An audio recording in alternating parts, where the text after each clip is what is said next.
Hello students, welcome back to my channel. बेटा आज हम आपको लेकर आए हैं बेटा एक नया कॉन्सेप्ट, मुद्रा संकुचन अथवा मुद्रा अपस्फीति, इसे इंग्लिश में बोलते हैं बेटा डिफ्लेशन। बेटा पिछले वीडियो में मैंने आपको मुद्रा प्रसार के बारे में बताया था, ठीक है बेटा। इस वीडियो में हम क्या बता रहे हैं आपको, डिफ्लेक्शन। डिफ्लेशन क्या होता है? डिफ्लेशन को हिंदी में बोलते हैं बेटा मुद्रा संकुचन। बेटा ये जो है वो हमारा मुद्रा प्रसार का बिल्कुल विपरीत होता है, मुद्रा संकुचन। मुद्रा संकुचन इसमें क्या होता है, हमारी रुपए की जो होती है वो क्रय शक्ति बढ़ जाती है, क्रय शक्ति बढ़ जाती है और पूर्ति घट जाती है, पूर्ति घट जाती है, ठीक है। हाँ या ना, समझ में आया आपको? जो पढ़े देखो यहाँ देखिए, पढ़िए ध्यान से आप।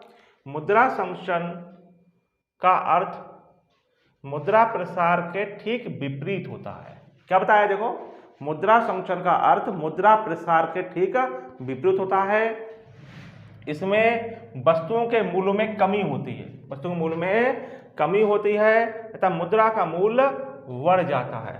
मतलब वस्तुओं के मूल्य में कमी होती है।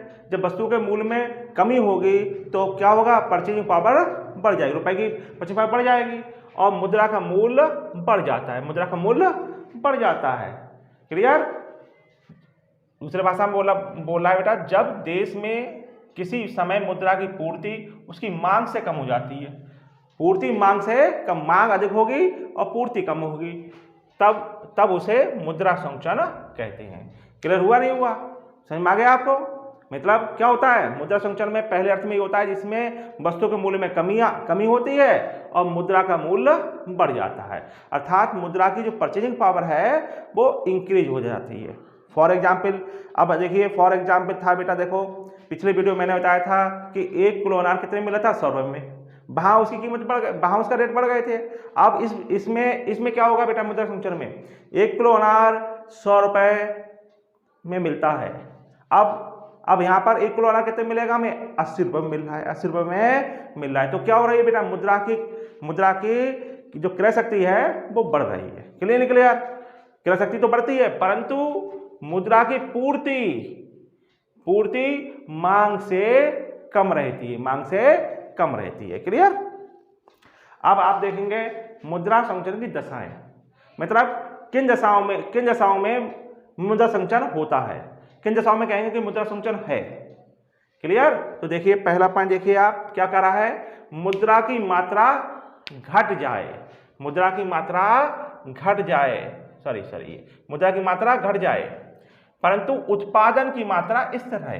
पहला पॉइंट फिर सुनिए, मुद्रा की मात्रा मतलब क्वांटिटी ऑफ मनी है वो घट जाए और उत्पादन की मात्रा स्थिर रहे। मुद्रा की मात्रा स्थिर है, अब देखो यहाँ पर मुद्रा की मात्रा स्थिर है परंतु उत्पादन की मात्रा बढ़ जाए, उत्पादन की मात्रा बढ़ जाए। तीसरा पॉइंट है, मुद्रा की मात्रा व उत्पादन की मात्रा दोनों घटे, मतलब मुद्रा की मात्रा और उत्पादन की मात्रा दोनों घटे परंतु मुद्रा की मात्रा उत्पादन की अपेक्षा अधिक तेजी से घटे। मुद्रा की मात्रा है वो उत्पादन की अपेक्षा अधिक तेजी से घट जाए, अधिक तेजी से घट जाए। क्लियर? उत्पादन की मात्रा व मुद्रा की मात्रा दोनों बढ़े परंतु उत्पादन की मात्रा मुद्रा की अपेक्षा अधिक तीव्र गति से बढ़े। मतलब उत्पादन की मात्रा, यहाँ पर उत्पादन की मात्रा मुद्रा की अपेक्षा अधिक तीव्र गति से बढ़े। देखिए बेटा, अगर मुद्रा की मात्रा और उत्पादन की मात्रा दोनों घट रही हैं तो मुद्रा की मात्रा उत्पादन की अपेक्षा अधिक तेजी से घटे।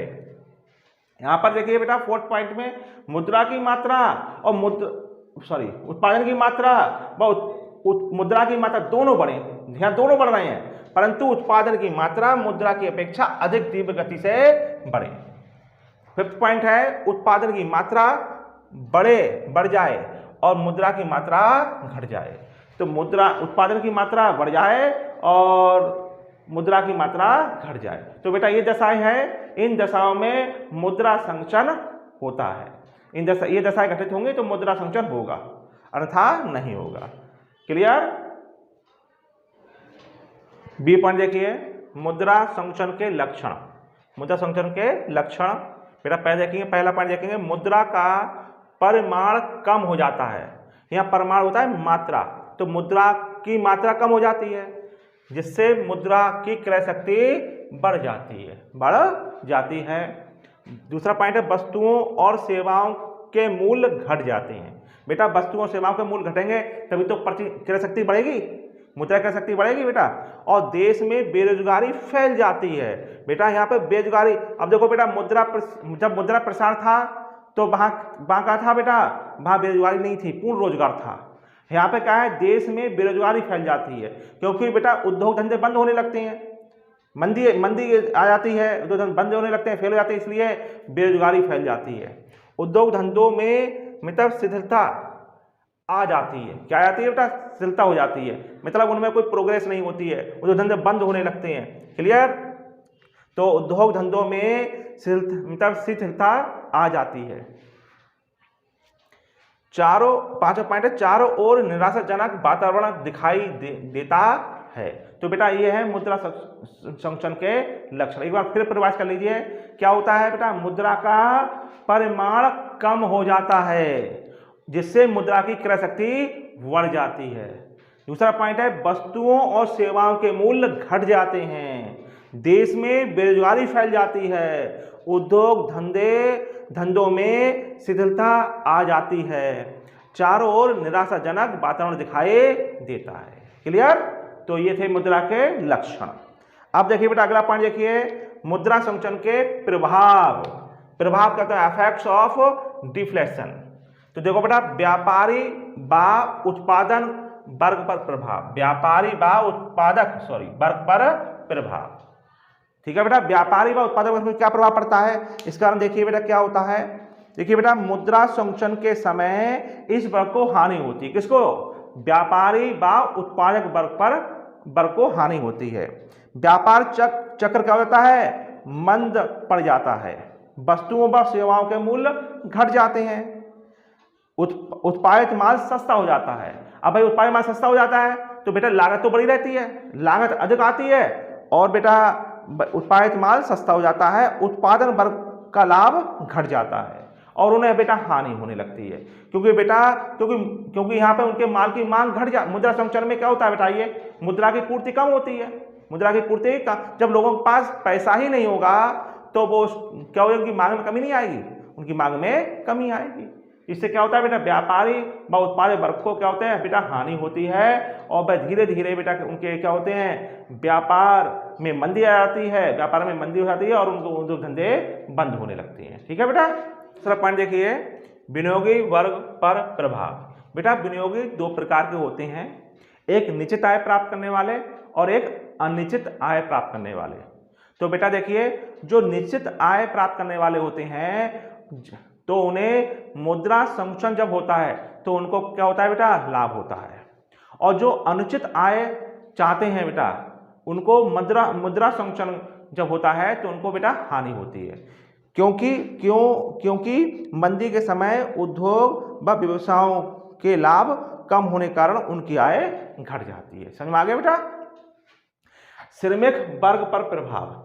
श्रमिक वर्ग पर प्रभाव क्या होता है बेटा, देखो बेटा, श्रमिक को एक तरफ हानि होती है, क्यों, जब उद्योग धंधे कब बंद होने लगते हैं, ठीक है बेटा, तो श्रमिकों की छटनी होने लगती है, श्रमिकों की छटनी होने लगती है। ठीक है बेटा, इससे क्या होता है बेटा, श्रमिक वर्ग क्या होता है, बेरोजगार हो जाता है। ठीक है बेटा, परंतु दूसरे स्थान पर उनकी जो क्रय शक्ति है, क्या है बेटा, क्रय शक्ति बढ़ती है। क्या होता है, दूसरी ओर क्या होता है, मूल स्तर गिर जाने से श्रमिकों की आय का वास्तविक मूल्य बढ़ जाता है जिससे उन्हें लाभ होता है। क्लियर। तो ये मिला जुला रूप है इनका। अब है उपभोक्ता वर्ग पर प्रभाव। उपभोक्ता वर्ग पर प्रभाव, इसको देखिए बेटा, मुद्रा संरक्षण के समय मूल स्तर गिर जाता है, मतलब कह सकते हैं कि मुद्रा की क्रय शक्ति बढ़ जाती है जिससे उपभोक्ताओं को लाभ होता है। उपभोक्ताओं को क्या होता है बेटा, लाभ होता है, मतलब चीजें सस्ती हो जाती हैं तो मुद्रा की क्रय शक्ति बढ़ जाती है, इससे उनके रहन सहन में सुधार होता है, रहन सहन में सुधार हो जाता है। क्लियर नहीं क्लियर, हाँ या ना। अब अगला है बेटा सरकार पर प्रभाव। सरकार पर प्रभाव, सरकार पर प्रभाव क्या पड़ता है बेटा? मुद्रा संचलन के समय देश की अर्थव्यवस्था कैसे हो जाती है बेटा? असंतुलित हो जाती है, मतलब संतुलन नहीं रहता। एक और सरकार की मतलब आय घट जाती है, क्योंकि करदाताओं से आय कम हो जाती है। क्योंकि करदाताओं की बेटा क्या हो जाती है? आय कम हो जाती है, तो टैक्स कम देते हैं, इससे सरकार की आय घट जाएगी। दूसरी ओर सरकार को किसानों एवं उद्योगों को आर्थिक सहायता देनी पड़ती है। क्या देनी पड़ती है? सब्सिडी देनी पड़ती है। तीसरे, समाज में बड़ी बेरोजगारी को दूर करने के लिए सरकार को निर्माण कार्य चालू करने पड़ते हैं।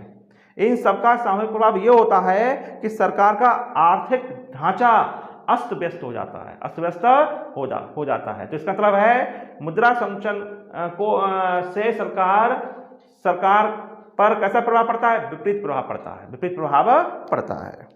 अगला पॉइंट है बेटा विदेशी व्यापार पर प्रभाव। बेटा मुद्रा संचलन के समय आयात घटते हैं और निर्यात बढ़ते हैं। मैं दोबारा बोल रहा हूं बेटा, मुद्रा संचलन का विदेशी व्यापार पर अनुकूल प्रभाव पड़ता है। निर्यात बढ़ जाते हैं और आयात हतोत्साहित होने लगते हैं। भुगतान संतुलन देश के पक्ष में हो जाता है, तो बेटा विदेशी व्यापार को लाभ होता है। क्लियर? तो बेटा मुद्रा संचलन, आपको ये बेटा लेक्चर समझ में आया होगा मुद्रा संचलन का। ठीक है बेटा, तो आप बेटा मेरे वीडियो को लाइक करिए, दूसरों को शेयर करें बेटा, और जिन्होंने हमारे चैनल को सब्सक्राइब नहीं किया है वो चैनल को सब्सक्राइब करें। Thank you.